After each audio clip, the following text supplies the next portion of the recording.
Hello and welcome to Mighty Fine Shindig, a Firefly podcast. From Common Room Radio, I am Liz Stevens. I'm Sarah Kate Pazant. And I'm Vinton Bain, and we're pretty far from civilization.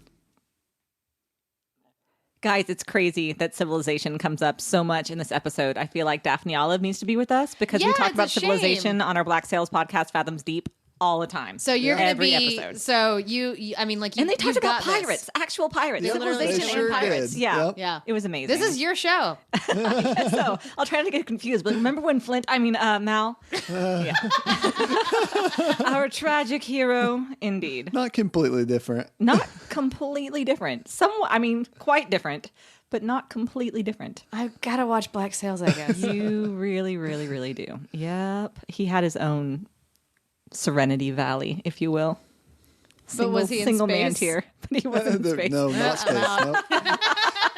So something I've forgotten to mention up until this point is that a lot of these episodes will have intros that are an opening monologue narration. Yes. Yes. Book did Often it done this by time. book Yeah. and sometimes done by Mal. There's two different Mal ones.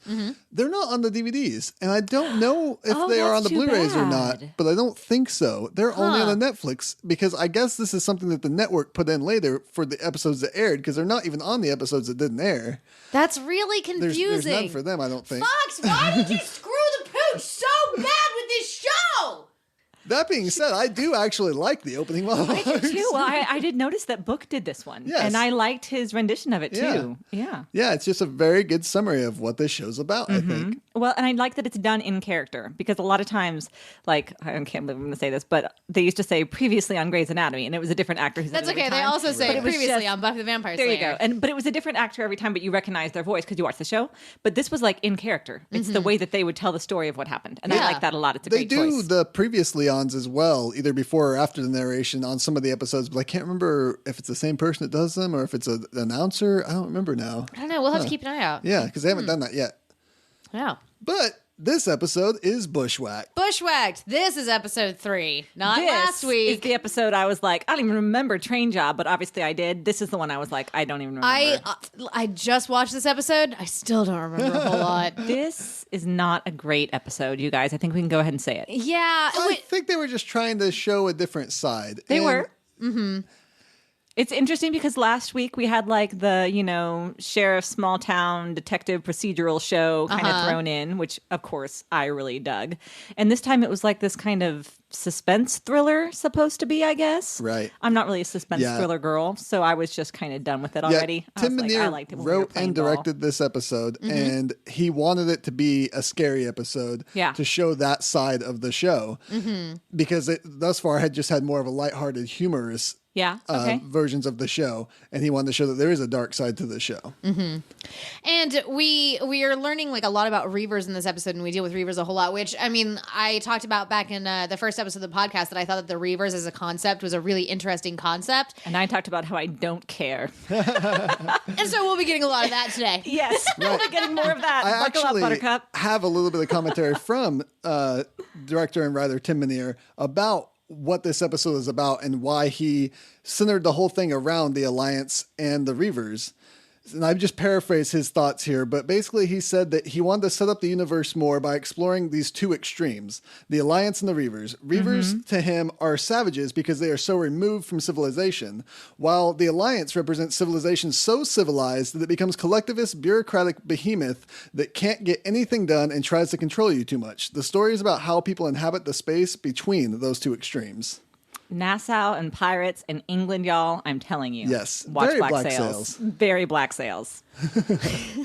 Also, Sarah's like, I don't know anything about that, but can I still stand here?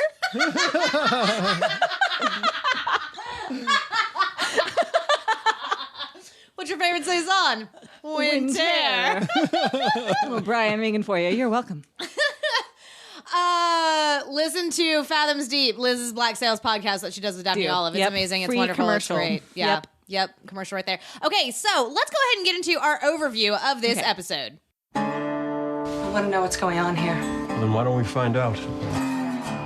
We open on the crew of Serenity playing Calvin Ball. A proximity alarm blares and Serenity runs over a dead guy floating through space. The crew has come across a derelict ship. Mal decides that they'll check it out. As Serenity lines up with the derelict, we see tentacle-like cables bury themselves into Serenity's hull. Mal and Zoe don a pair of spacesuits and examine the wrecked ship. The power's still on, there's food still out, but there is no crew. River wakes up from a nightmare about the screaming that was, and Jane tells Simon to suit up and cross over to the other ship. Mal orders everyone to search the separate areas of the ship to scavenge what they can. Zoe and Mal find boxes filled with personal belongings as well as a small fortune's worth of food and supplies. Zoe suggests that those who escaped the derelict would have found room for this precious cargo, and Mal realizes that nobody escaped. They turn and find River, staring up at the crew of the derelict, dead and hanging from chains in the ceiling. As Mal gives Jane orders to get everyone off the boat, Jane is suddenly attacked in the galley. Wash hears gunshots over the comms and tries to get in touch with the crew. Everyone heads to the galley, finding Jane and his attacker. While the man repeats no mercy again and again, Mal punches him in the face. Simon works on the man in the infirmary of Serenity. Mal has the man doped and explains to the crew what happened to the derelict. It was hit by reavers. The crew discuss the best way to handle the situation in the dining room. Simon and Book decide to head over to the derelict to handle the slaughtered crew. Mal sends Jane along with them, then takes Wash, Zoe, and Kaylee to the bridge to investigate the booby trap in Serenity's hull, the weird cables from earlier. While Kaylee crawls through the belly of Serenity, the man attacked by reavers wakes up in the infirmary and grabs a weapon. Kaylee manages to cut the correct line just as Jane and the others come back from the derelict, cargo in tow. Just as the crew is ready to head out, an alarm sounds again. But it's worse than reavers. It's Alliance. On board the Alliance cruiser, Commander Harkin discovers that wanted fugitives Simon and River are aboard Serenity. The Alliance stomp into the cargo hold of Serenity, where all of the stolen cargo lies out in the open. 2 Alliance soldiers head to the infirmary and are horrified by what they see. They inform Harkin and the others that the crew of Serenity be taken in for questioning. The Alliance move through Serenity, tearing it apart from top to bottom, while Harkin interrogates each member of Serenity's crew. He gets nowhere with most, and maybe a little too much info from Wash. Harkin insists that if the fugitives are anywhere inside Serenity, he will find them. It turns out that the 2 fugitives are on Serenity, not in her. Simon and River, in spacesuits, cling to Serenity's hull. River is amazed, Simon terrified. Finally, Harkin interrogates Mal, accusing him of murdering everyone on the derelict. Harkin says he would ask the survivor what happened, but the man can't speak with his tongue split down the middle. Mal realizes something horrific. At the same time, the survivor, now a full-blown reaver, attacks the doctors in the Alliance medbay. Mal explains the situation to Harkin, who is disbelieving until some soldiers convince him otherwise. On Serenity, River is reluctant to head into the galley, where we see the arm of the reaver grab another weapon. Harkin and his men lead a handcuffed Mal back to Serenity in search of the survivor. Simon realizes in the nick of time that he and River need to hide and are found by Mal. Just as Harkin would discover them, he is attacked by the reaver. Mal snaps the reaver's neck and saves the day. Harkin lets the crew of Serenity go free in thanks, but takes the stolen cargo. The Alliance cruiser destroys the derelict ship, and we cut to credits. Time for some thrilling heroics. Okay, so what do we think of the opening? Starting out on the ship, playing some Sports ball? Sports ball. They're playing sports ball. No, they're playing Calvin ball, excuse me. They Is that absolutely actually are. what it They're is? playing a ball game with no rules. They're making everything up? As Simon says, they're making everything up. Simon says, drink. So, Yeah, take a drink. Which is what my thought was and what my note was until I later was reading notes from Tim Minear and he called it Calvin Ball. No way. And I got real they're excited. like, okay, so the actors are legitimately like just goofing Yes. off with each Messing other, around. messing around. I love this opening scene with all my heart Right? and soul. Yeah. Yeah, Yes, it was the best part of this episode. Spoilers for the end. Sorry. Whoops. I don't think that's true, and I'll tell you why later. Okay, great. Excellent. But Tim Minear actually used this as a metaphor for the rest of the show itself, saying that when you look at it, when you look at the show itself, you look at the 2 extremes, the Alliance and the Reavers, and you look back, it seems like chaos. Like there's no rules. There's no rules to be followed. And it's just like Simon looking back at the game saying there's no rules. But the people playing that game know the rules. They're having fun. They know what the rules are. Interesting. But to Simon, it looks like there aren't rules. And it's just like when you're on the Firefly, you know the rules of society. You know what to do. But with the 2 extremes, it looks like there's not rules. There's no way to survive between. So I thought that was a cool metaphor that he used as the game for the world of Firefly. That is interesting, but not at all what I saw, because I saw a Right. metaphor and No. then playing the game. What did you see? Well, first of all, I just want to add really quick, like a side note, that I loved that they had obviously made that little hoop themselves. Like, they had Yes. just been like, Yes. you know what we need is like some kind of a ball hoop to play a game. But we don't with. want it to be a And- basketball hoop. Exactly. Right, Someone, right. Like went through a lot of effort to Some make kind this of happen. space It's hoop. probably some sort of space. It's space debris from like the engine room or something. I mean, like they go to Yeah. derelict ships all the time. They Yeah. found an engine coil or something, a turbine bag. I mean, I'm sure that the Firefly turbine got screwed up whenever we kicked Crow through it last week. Yeah, that's part of it. Anyway, all that to say, so we have our crew who is family down Yes. and playing Yes. together, and Very even much the Book family is feel. jumping in, and so we see how much Book has already like become a part of this family in the crew. But then we still have the three who are still a little bit outside of that family feeling. Right. Where we have Simon and River and Inara, which it made me, I mean, obviously I can't really picture Inara playing Calvin Ball, especially not in her God, now that's robes. all I want. Like, she's got to have some, I mean, like, she's got yoga pants, right? Like, She absolutely has yoga pants. I think you're absolutely right. Yeah. So she might just slay them all. See, yeah, I was just about to say, I like to imagine that they had to ask her not to play because she gets too violent. She's just throwing elbows, knocking people down. Can stop And like, Inara Inara, we're trying to have some fun, and people are getting their noses broken. But she does look. Oh, I don't. romantic. Well, I mean, she always looks amazing. She looks amazing. But yeah, but she looks out of place, though. Also, Yes. when we start here, she and Simon in his waistcoat. Good call. I don't remember who said that on the live tweet this week. But somebody was like, how many waistcoats did that man pack? And now it's all I can see. I'm like, he has so much luggage. It's insane. He's a rich boy running He away is a in rich space. boy. He knows Run no away other from way home. of living. I need every color of satiny waistcoat I can find. Every color in the universe. Okay. I like the bit of continuation that you see Jane's bandage from his injury from the last episode while he's playing Good. ball. Nice. I didn't even pick that up. call. One of my favorite bits in this everybody playing Calvin Ball is I love whenever Kaylee runs up and jumps onto Yes. Jane's shoulders. I Yes. love that Yes. so much. You like see we're that getting sibling-ness that there. sibling We relationship had just there. talked about that. Yes, and I adore whenever Kaylee and Jane get along. It's one of my very favorite things, and yeah, I love this whole scene. If this episode had just been Calvin Ball the whole way, I feel like I'd have been okay with that. yeah, it would have been Nope. pretty good. Nope. I'll get to it. Okay. No, It's I agree with you, Vinton, about that other part. Like Calvin Ball and that when we get there. When we get there. Okay.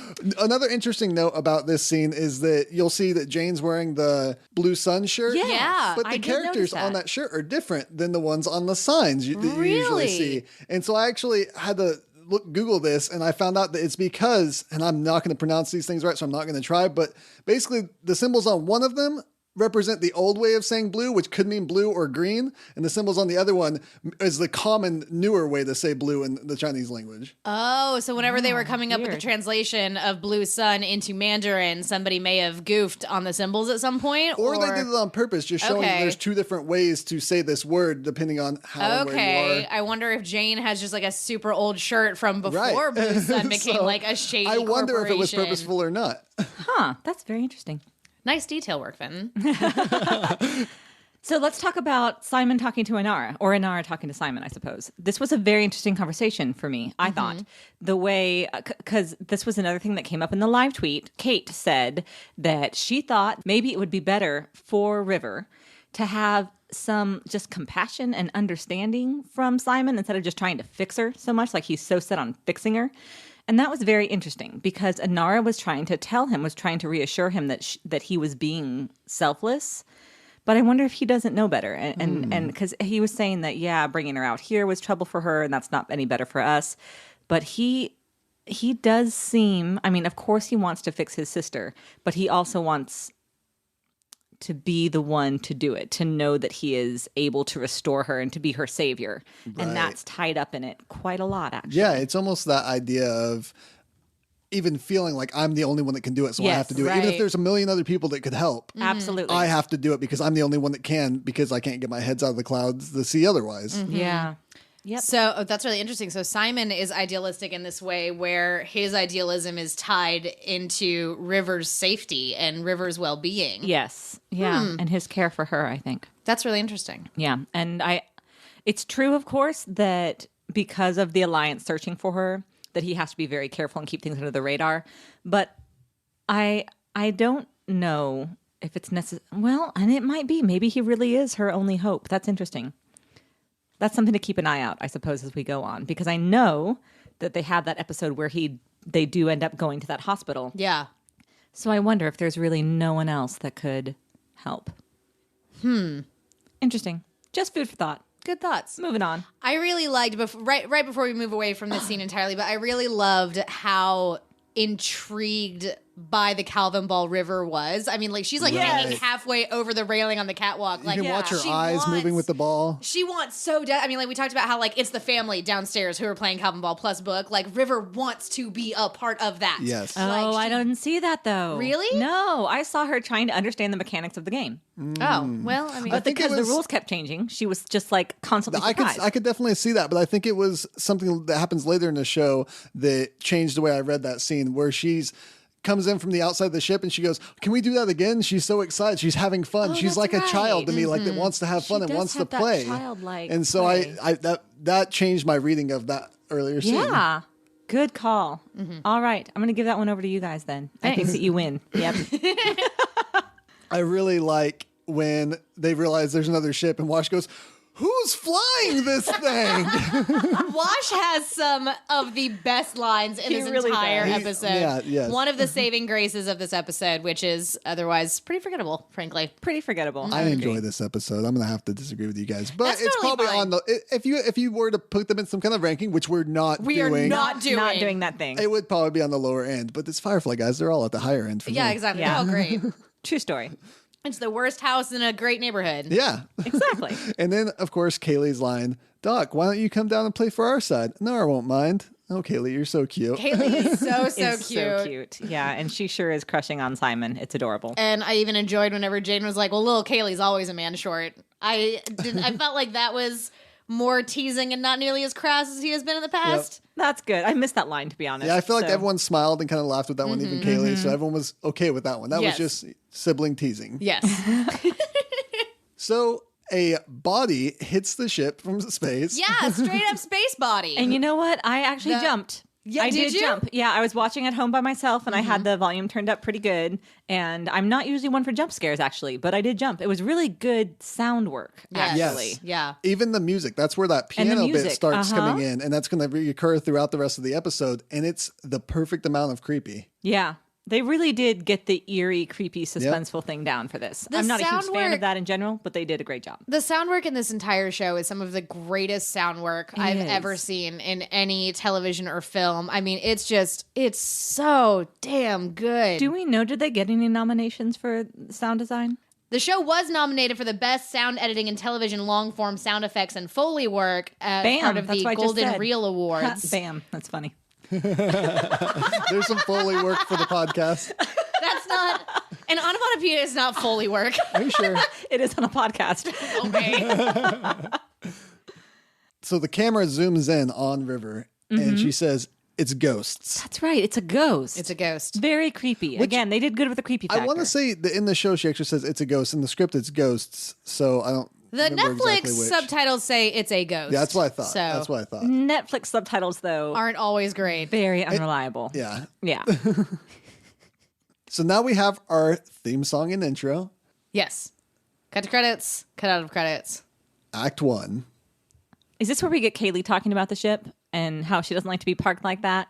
Because her Yes. threats were off and they're spinning. I love to hear Kaylee talk about ships. I I just like ships, I think, and spaceship. I mean, this one is a spaceship, so it's different. But the idea that they give like a personality to the ships and it's like a her and they have a name, I like the Yeah. whole thing. I like it. That derelict spaceship floating around in space there is actually recycled from the Power Rangers.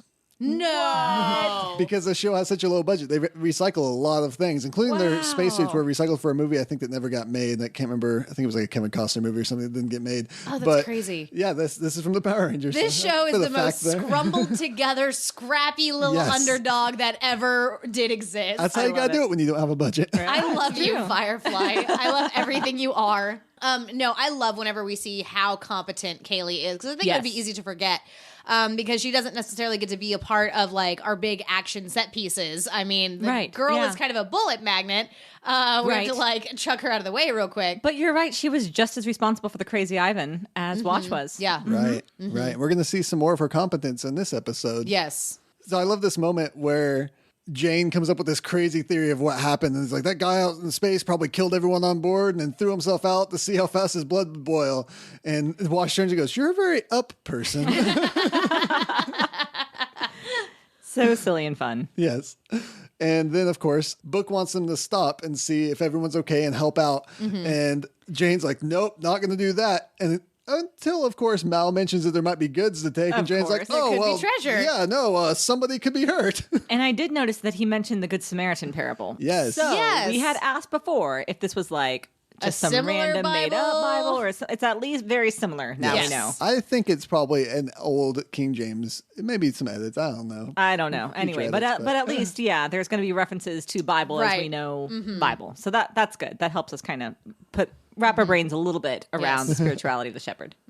So now the crew is going to go over to the derelict ship. Yes. And Simon wants to come with them. He's acting a bit weird, and I don't know if I ever caught why he's staring off into space the way he is when it comes to this ship.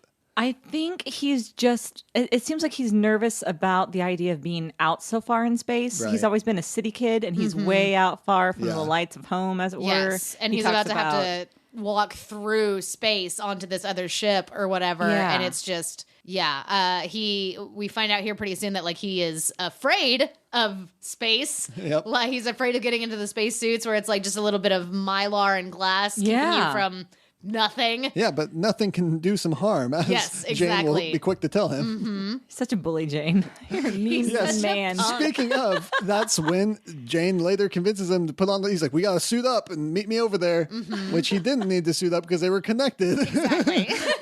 And he gets over there, and it turns out he's not even wearing the suit right. Kaylee's like, "That's not is that's not on," horrifying. Yeah, which means he would have died had he needed that put suit. this on wrong. Okay, Lee. Not helpful, Kaylee. Not helpful. We see one of Wash's other talents here, where he tells the captain where there would most likely be all the goods on the ship by finding Yes. what type Oh, of ship yeah. it is, which I really enjoyed that little He tidbit. Googled the class of the ship. Right. I was just going to say that. It's like, so he has Google Foo. Okay, fine.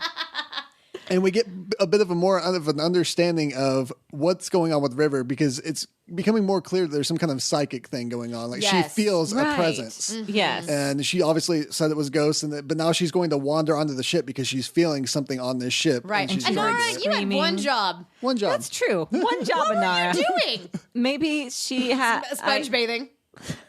Do It's you know how about long 12 it o'clock. takes Time to for my sponge sponge bathe? bath. Yes, I'll watch your sister, but I have to sponge bath first. Why is she British? Because she's fancy. I don't know. Listen, I'm from Oklahoma. Everyone fancy is British. I love it. Okay, so we're on the ship again.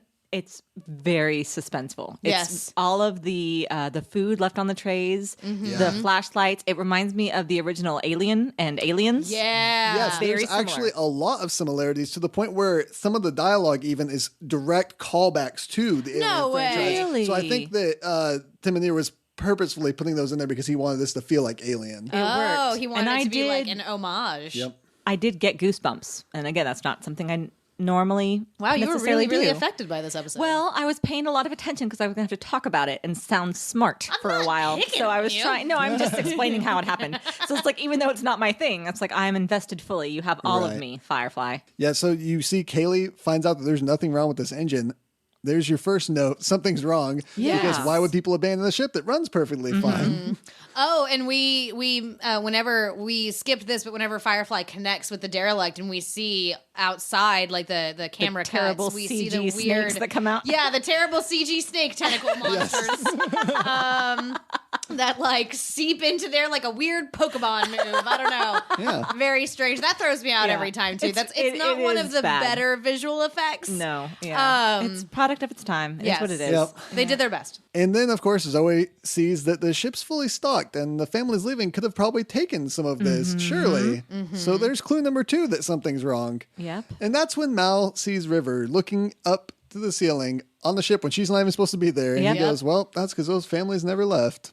And he sees the bodies hanging from the ceiling. So he must have figured it out before he actually saw the bodies, which is interesting. That's a lot of, but he got there, I suppose. Yep. I mean, Mal is a very smart man, and he's been doing this for 6 years out in space. Yeah. And I mean, who knows how long reavers have been around? Who knows how often he encountered reavers during the war or before the war? Right. And he knows it's Reavers before anyone else. He's the one that That has is to tell true. everybody else that it's Reavers. That prop of all of those corpses all strung up together, Totally gross. really gross. But great. Yeah. Somebody had a lot of fun doing I that, wanted I'm to pretty freeze sure. frame and get a little bit more detail, but I also didn't, so I Right? didn't. yes, yeah, good call. And then, of course, they show the quick scene of Jane being attacked, and we get our Act 1 break, moving on to Act 2. Oh, yeah.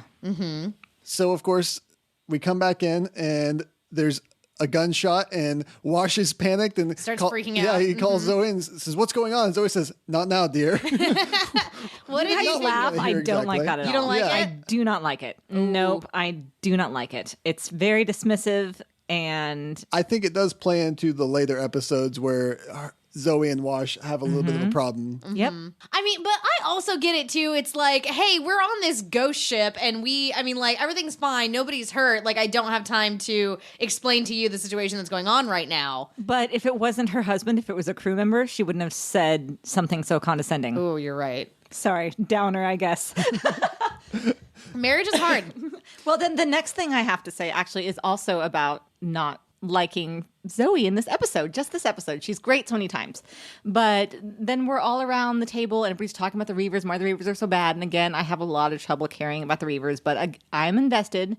And she says, "Jane, you'll scare the women." What the hell kind of line is that, actually? I would just like She's to know. trying to tell Jane that he's being a coward, but Because he's being a woman? She's playing on his sexism, I think.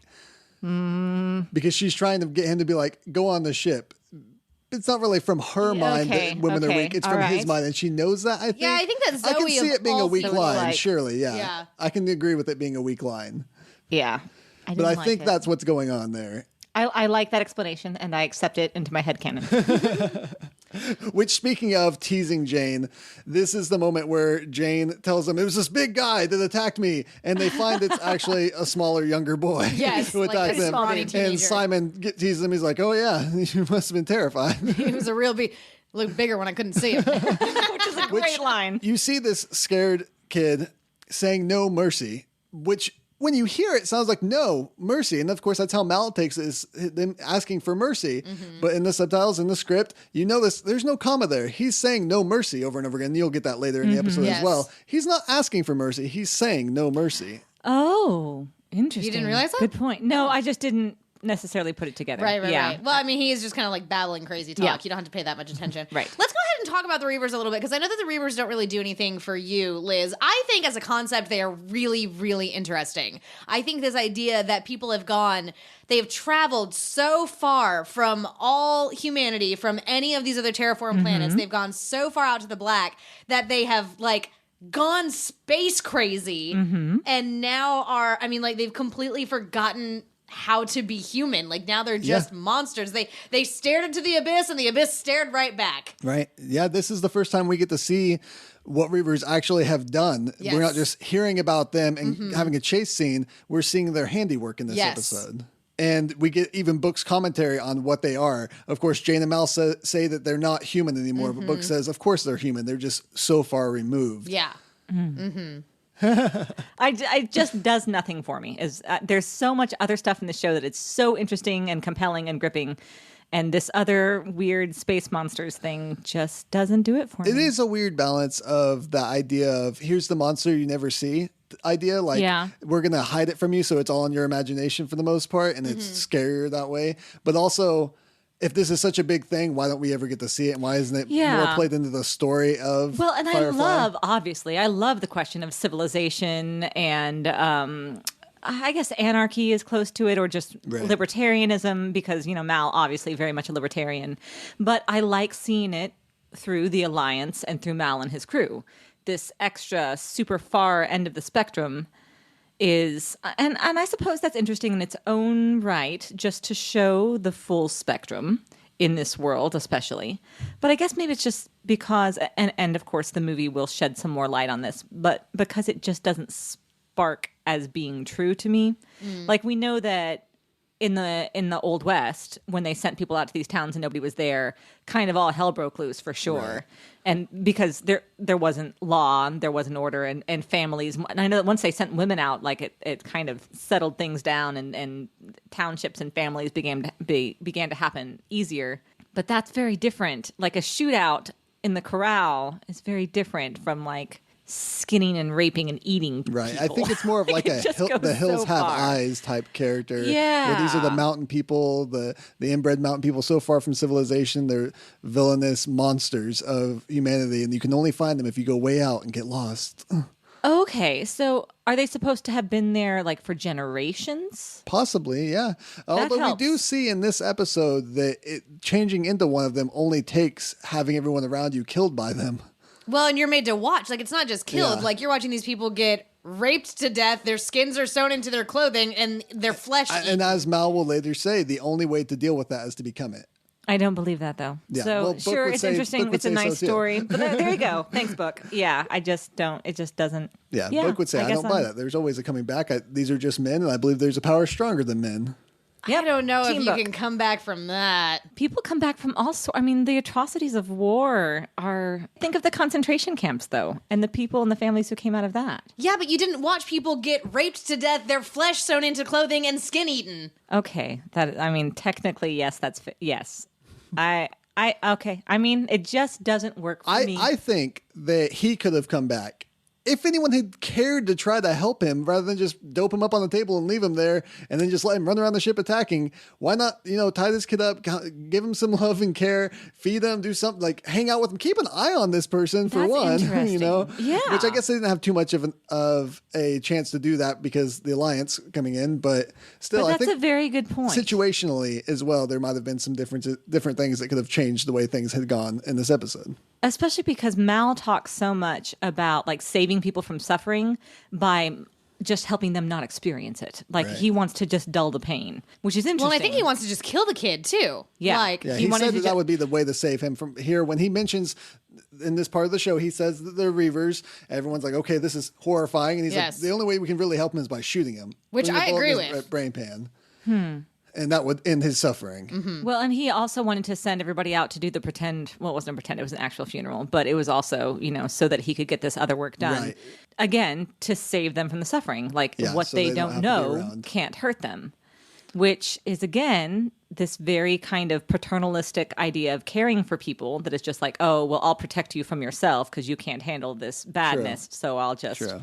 I don't like that ever. It just rubs Yeah, against I don't. me. I think it's a realistic character flaw, though. I really like It that is. he has Absolutely it, for it sure. is. I love Because that he it has brings the a sense of character flaw. realism to it. I don't love that the entire story arc and world building has that character flaw as well. I mean, I don't know. I just totally disagree. I think that if your crew is already having to deal with like this thing with like all the reavers are here, there's no reason to get them more stressed out with like the stuff going on in the ship when none of them can do anything to help anyway. Like, Yeah. what is the point in telling Zoe or Simon or Jane about here's this mechanical thing that's a part of the engine?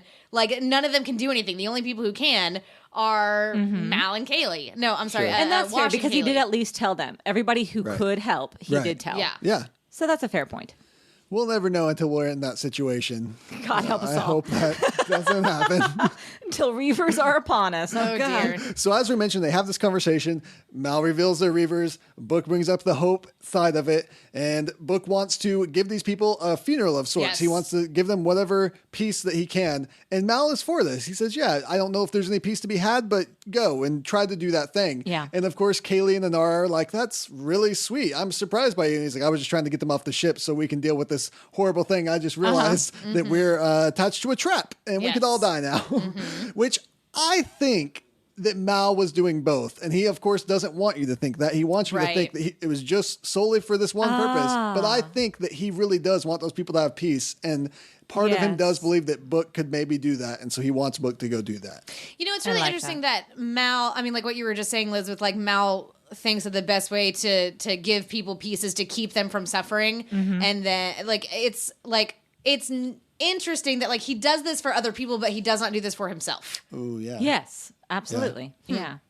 Also, we get that great line from Book when he's talking about wanting to go over there. He says, how we treat our dead is what makes us different than those that did the slaughtering. Yes. I like that line a lot. That is a great really good line. It is. And then, of course, we have Kaylee and Wash and Mal looking at the ship and trying to decide what they're going to do. And Kaylee thinks she can fix it. I love this scene. It's a great line when Mal looks at her and says, you tell me right now, little Kaylee, you really think you can do this? And she says, sure, yeah, I think so. Besides, if I mess it up, it's not like you'll be able to yell at me. So brilliant. Yeah. And I love the little smile of pride that Mal gets when she's like, yeah, of course I can. He's like, yeah, that's my girl. Yes, there's so much pride there. Maybe. And like this rings true to me because I don't know how many times I've never had to fix a Firefly class ship that was attached to a derelict If I had a nickel for every time I had to do it. Right? Trap, whatever. But I mean, like, just being asked to do stuff. Like when I was working at camp, I would have to do all of like the audio cabling and like getting like our laptop set up to be able to get to the projector and stuff. And so, you know, they'd be like, "Okay, do you think you can do this?" And I'd be like, "Yeah, totally." Maybe. Yeah. Perhaps. And like, I just get you, Kaylee. That's all. You're basically Kaylee. It's true. I'm basically Kaylee. I like when she makes that joke about possibly dying. Wash gives that nervous chuckle. Yeah. Such a Wash small is thing. very and unhappy. so brilliant. See, Wash's reaction, Wash's stress level is exactly why if I were a captain, I also would not be telling other people about the trap after having to deal with the reaver stuff. Yes. Fair. So we then see River asleep, and she is almost violently reacting psychically to the survivor as Yes. he is reacting. Yeah. And so you get that scene switch back and forth when she wakes up screaming. In Inara's room, which is what Inara should have done beforehand. Yes. Definitely true. So again, there's a reference to that psychic link. Yes. So you have Kaylee going to disarm this trap. Yes. And when they were filming this scene, they had Jewel Stady climbing into this vent and trying With to the cut wires hanging everywhere? trying to cut these wires. All the wires were filled with things, water or this weird oily substance. Yeah. And she asked him in there, which one am I supposed to cut? And he said, I don't know, just follow your heart. And so she just cuts randomly, and once like water sprayed over, and then another take, oil sprayed out into her face, and she said it was gross and it smelled. Oh, no. And she's like, I don't think they used that take because I was sort of pissed off. Poor Jewel. But at least she, later can look back on it and laugh. I certainly hope so. But she does disarm the trap. Yes, she which does. moves us to Act 3. And in Act 3, we see the Alliance enter. And we see Commander Harkin, who is our guest star of this episode. He's played by Doug Savant, who was in Teen Wolf, Melrose Place for a long time, and later went on to star in Desperate Housewives and has made an appearance on Castle. Did everyone on Firefly end up in Castle? Yes, I believe so, which is why I always point that out when someone has. Pretty fun. Castle goes and gets like his oil change, and it's Jewel Stady as the mechanic. That would be fantastic. That would be fantastic. Are you listening, writers? Is Castle still on? I think Castle's I still don't know. He stops in at the red light district. There's Marina Baccarin. So many good references to be made. And yet, back to our show. We are on the Alliance ship, and Commander Harkin notices the Firefly. And someone says, hey, wasn't there some kind of an alert? And he goes, check on it. And they do. And there was. And they're looking for the Tam siblings. Ooh.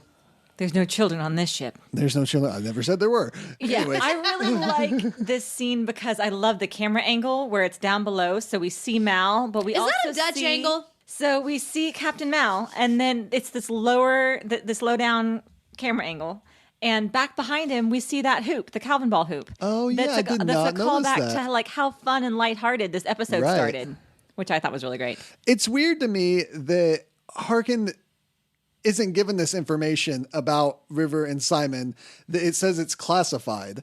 And yet, in other episodes, this information is posted on the Cortex, made available to bounty hunters, federal agents, federal marshals, and shown to others by the Somebody 2x2 just hands doesn't in like blue. Harkin. So apparently Harkin's the only one not allowed to know who River and Simon are, which leaves him to say, let's just shoot first and ask questions later if we see these two. Alliance standard. Which I guess is to bring some, drama into it.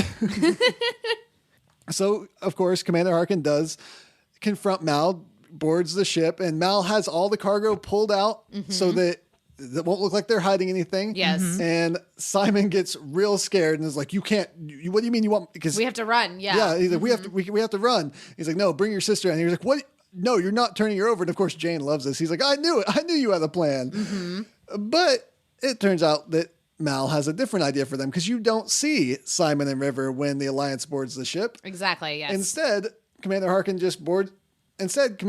comes on board and looks at Mal and says, "Looks to me like an illegal salvage operation." And Mal has that great line, "It does. That's discouraging." And Harkin makes it clear that he knows Firefly ships and that they have Yes. lots of compartments. And he knows exactly where those compartments are, which, of course, Mal thought of, too. Of course he did. Thank goodness. I love my captain. Well, and it's really nice actually to see that, like, it's nice to see that Harkin also is very competent. Like, he's not, Yeah, like, that's true. he's also very good at his job.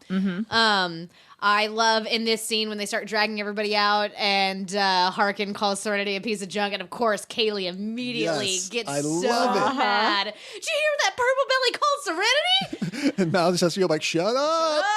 It's adorable, though. It's great. I love Kaylee. Not the time, Kaylee. Read the room, Kaylee. Which got brought up because they decided to pull the crew of the Firefly off once they find the man in the medic bay, the survivor. Yes. Because something happened there. They don't show you what, but apparently the soldiers saw something and came back and reported to their commander, and he's like, all right, get off this ship. We're going to interrogate you now. And it cuts to my favorite part of this whole episode, the interrogation scenes. The interrogation These are scenes great. are absolutely excellent. Yes. So you start out with Inara being questioned, and I love that while she's being questioned, it cuts over to the commander, and he says, and do you love him? And you think, oh, is he asking her if she loves Captain Are we Mal? gonna hear? And then She's it gonna cuts be back so to awkward. Zoe, and then he's asking about Zoe's husband, Wash. Yes. And And while this is funny and this is all a cute joke, I also don't like this part with the Wash and Yeah. Zoe. I don't like that Zoe says we're very private people, it's none of your damn business, and then we see Wash talking about her very private body and their sex life, etc. I don't like it. I know I'm supposed to like Wash and Zoe, and they're supposed to be adorable and everybody's favorites, but I don't like it. I do like that they're opposites, though, that Zoe's very private and very stone-faced, and she's not willing to let anyone in, but Wash is just like, no, she's great. I'm so in love. I don't care. I'm going to tell you all about her. Like, I mean, we know that, I mean, Zoe is, it's not a situation where, like, Zoe always 100% of the time is going to be private about, like, her, her sex life with Wash or whatever, because we see even in Serenity, after they pull the crazy Ivan, Zoe That's turns to true. Mal That's and true. says, Captain, I need you to take the helm. This man needs to take all my clothes off. That is true. And so it so was it's particular really- to this guy. Yes, All I do right. think it's particular this to is a this stranger. guy. This is from the Alliance. This is Yes. an authority figure Yes. questioning her. And of a course, she stranger. shuts down. She's like, I'm a soldier and I will not Exactly. be interrogated. Yeah, okay. I do like that line a lot, though. I don't see how that's relevant. Well, he's your husband. Cut to Wash. Yeah, it was good. I also like that when she says, or when Commander Harkin says, you fought with Captain Reynolds in the war, fought with a lot of people in the war. And your husband, fight with him Fight with sometimes him too. It is a good line. I love Jane just not, I mean, like, just Yeah. staring. Just sitting there. They cut from them digging through Jane's weapons to him just like twiddling his fingers like, yep, Yep, not just talking to you. staring. Yeah. This is when we get the pirates line. Most pirates don't Yes. have their own chaplain. I don't Yeah. like that. And Yeah. the book says it's not the weirdest thing. Yeah, true. So then they have this great scene cut where Harkin says, if anyone is hiding on the Firefly, we will find them. And it cuts to the ship being tossed. That's right. And they will lift every placemat to Yes. find a damn Just sibling. in case in Simon's case. under that placemat. Are they under here? Are they under here? They weren't under that one. Are they under this one? Which is What about super this goofy, one? but easily ignored for me as the camera slowly zooms out and you see that Simon and Yeah. River are on the outside of the ship. And that's so Yes. brilliantly connected for me Which when he is says, nice. we'll find them if they're on that ship. they're but on they're that ship. not on that But, ship. but in another way, they are absolutely On the that ship. They're just not in the ship. Yeah, it's great. It's so good. I It is love good. when we see Simon, he's like panicking, he's breathing really heavy. We see his breath on the inside of the helmet, and he turns over and looks over at River, and River again, so in awe, He's like just looking out having at a space blast. and just Yeah. absolutely like loving this whole moment. And then Simon's just like, what is she? Oh God, no. And Simon just tries to nope right out of there. So we cut back to the last interrogation, which of course is with Captain Mal. And we see Harkin just giving him the rundown of the ship, saying, why'd you name it after the Serenity? Or you're a brown coat, you're in the war. And he says this thing where he says, seems odd you'd name your ship after the battle that you were on the wrong side of. And Captain Reynolds says, Yep. may have been the losing side, still not convinced it was the wrong one. Excellent, classic. That's a- Malcolm yes. Reynolds Yes. line. That's a Excellent great line. It's a great line. Yes. And at that point, we learned that Harkins thinks the crew of the Firefly killed everyone on that derelict ship. Yeah. And Which is crazy. Yeah. That's a pretty big stretch, I feel like. He Yeah. thinks these are scavengers. He just thinks the worst of these people. Sheriff Bourne would not have come to that same conclusion. No. Is all I'm Damn saying. right. Right? Yes. Agreed. Bring back Sheriff Bourne. Hashtag Bourne 2016. I was just going to say, you beat me. Beat me by 1 second. And we realize that Mal tries to use the survivor as, why would we kill all of them and let him live? And they're like, oh, well, you tortured him. You cut his tongue right down the middle. And Mal's like, I didn't do, oh, God. And that's pretty much what he says in Mandarin, oh, God. Because he realizes this kid mutilated himself. This kid is now becoming a reaver. Ugh. In which he says the only way to deal with something that he had to deal with is to become it. Act 4. So we open Act 4 with River and Simon getting back on the ship. Yes. And you get that great scene where River's excited and she's like, can we do it again? Let's go And again, let's go he's like, again. maybe. Later. Classic Big Brother line. Which I think I said that backwards. It's actually later with positivity. And then he goes, maybe. Why did I say that? We're not going back out there. I'm not sending her out there. I'm not going back out there. Parenting 101 maybe just means no later. Yes. And we see that River is really hesitant for going back on the ship. You Yeah. that psychic she leakage. does She not wanna feels go in the something, galley. and he doesn't realize what's going on. He's like, "Come on, it's okay." And she's like, "No. And we cut back to Mal trying to convince Harkin to let him go back onto the ship. He's like, "Something's wrong. We have to do something. There's something horribly wrong, and if we don't do something, there's going to be blood." Yes. And of course, Harkin's like, oh, "Of course, it's Reavers. Blah blah blah." Everybody says Reavers. The Reavers had a ate my nickel. homework. Sorry I couldn't come into work today, Reavers. Oh, man. So Harkin is convinced once he finds out that the survivor escaped off his ship and had harmed some of his people, and decides, yeah, Mel, you want to lead this charge onto your ship to find this guy? Sure, go ahead. And Mel holds up his hands, or turns around and says, hey, you got to uncuff me so I can do this. He's like, oh, okay. So he uncuffs his hands from behind his back and then recuffs him in the front. And Mel has that great line, thanks, now I'll really have the advantage. But it's true. It would have been very bad. It would have been a bad job on Harkins' part if he just let him leave. Right. Oh, yeah, for sure. No, yeah. I mean, you got to handcuff the guy. Harkins also in this scene says something to his guards about, or something to his guy about putting guards in front of the nursery, which is when that really struck me and Liz, and we were like, nursery, and then these. Alliance ships they're basically floating cities. Yeah, There are schools and preschools and probably a 2-year college program on this Alliance shuttle. They are basically hometowns of all these people. It's where they live and grow up.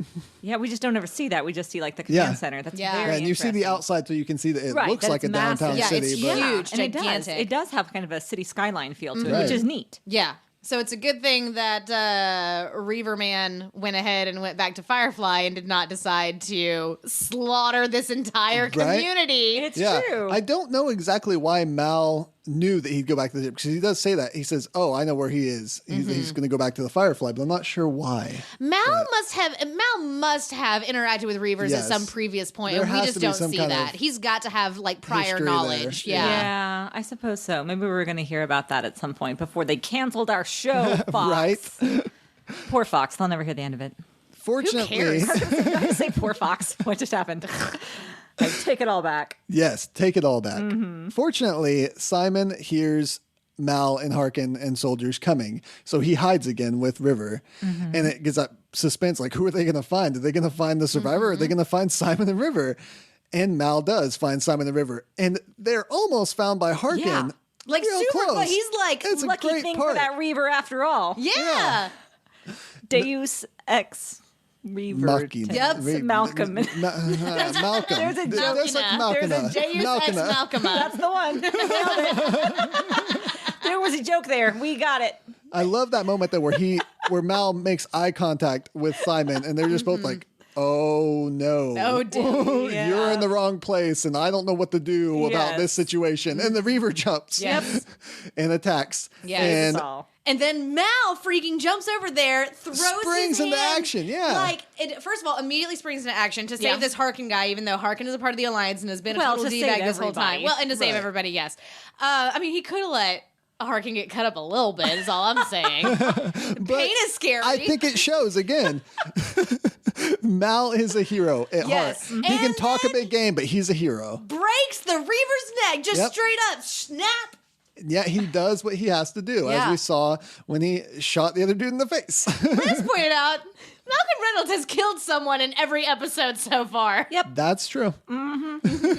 Setting quite a precedent for yourself there, Cap. Yep. So we're going to keep a tally, I guess. 2 out of 3 were very necessary. Well, no, absolutely. The other one was probably really necessary. We brought that up last time, so That's true, we yes. don't rehash it here, but probably necessary. Yes. So that survivor's face, you can see all the like mutilations he's done. There's Yeah. pieces of metal Like, sticking what out. did he do? It looks like a bunch of It's fish hooks jammed terrifying. into his face. It's straight out of the Hellraiser. Craft project. Well, I mean, there's like, I don't know, staples. Maybe one might have been a safety pin. that He's got- definitely a or Cenobite demon from Hellraiser. paperclip? guys. Absolutely a Cenobite demon from Hellraiser. Ugh. Yes. Don't know what that means, but yeah. don't know what any of those probably. words are? Well, I know what a Hellraiser is.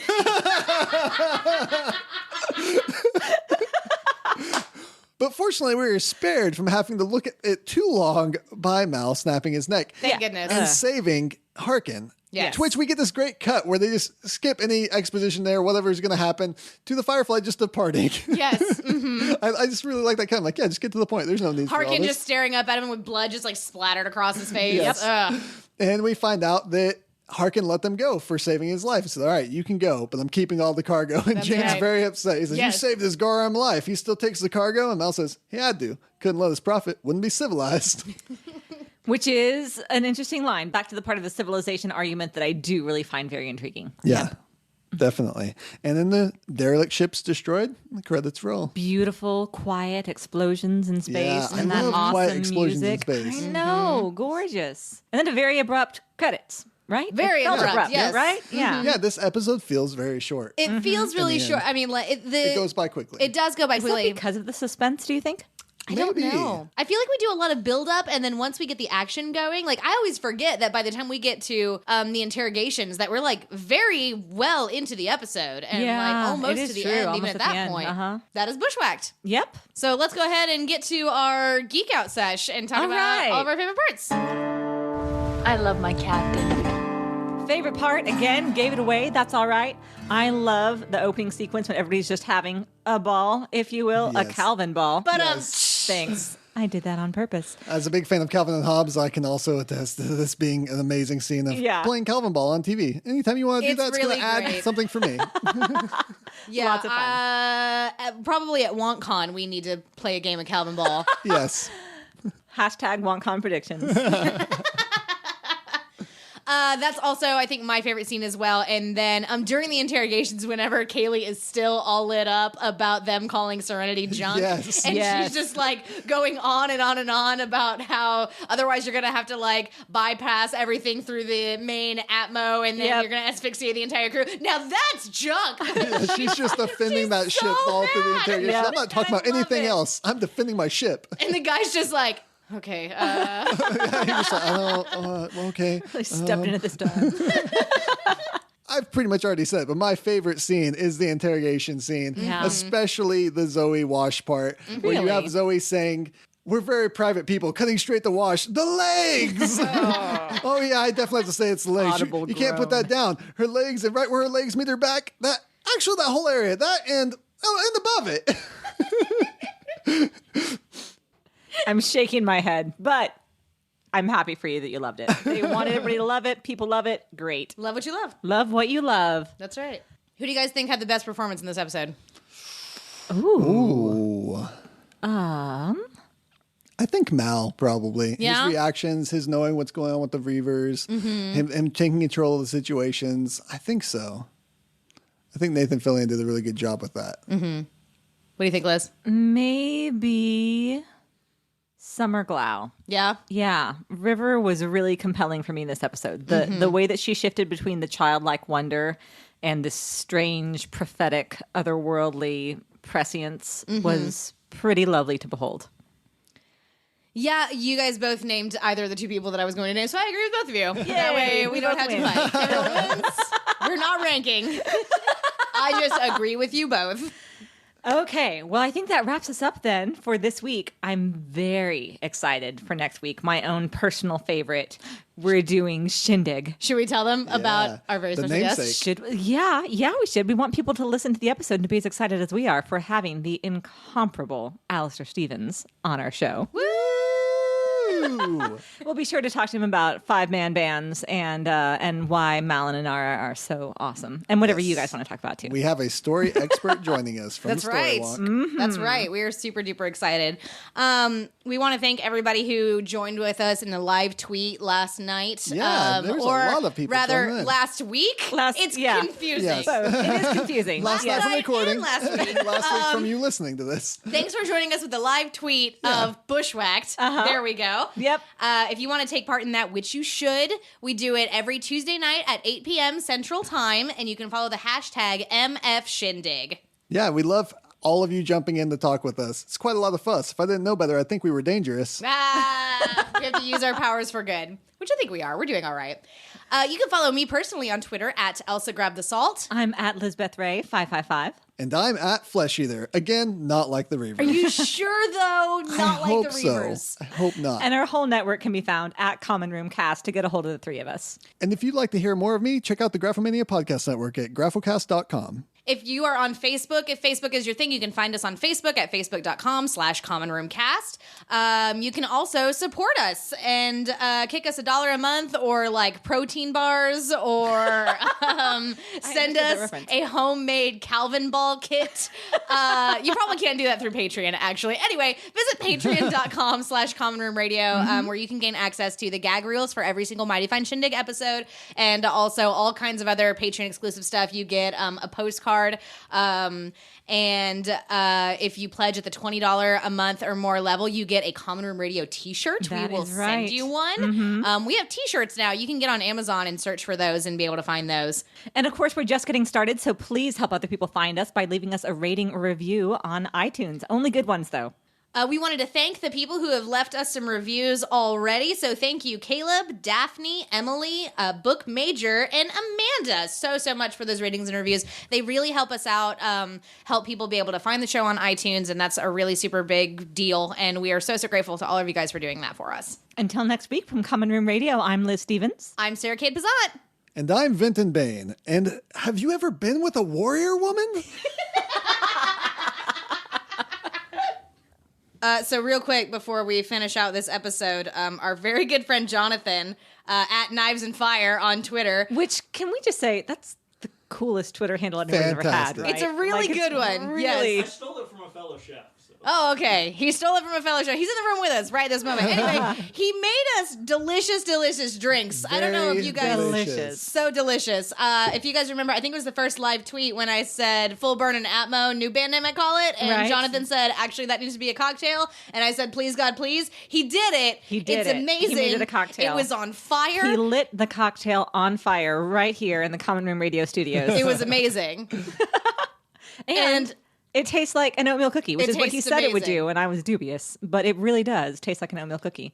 So thank you, Jonathan, from Slaughter's Hall in Oklahoma City in Deep Deuce, where you should go and eat and drink all of the things. Yes, please. Then you can experience a little bit of the joy we're experiencing right now. Yeah. That's right. One of the great things about Oklahoma. Caleb. Many on that list. Ask us for a full list. We'll give them all to you. God, this drink is good.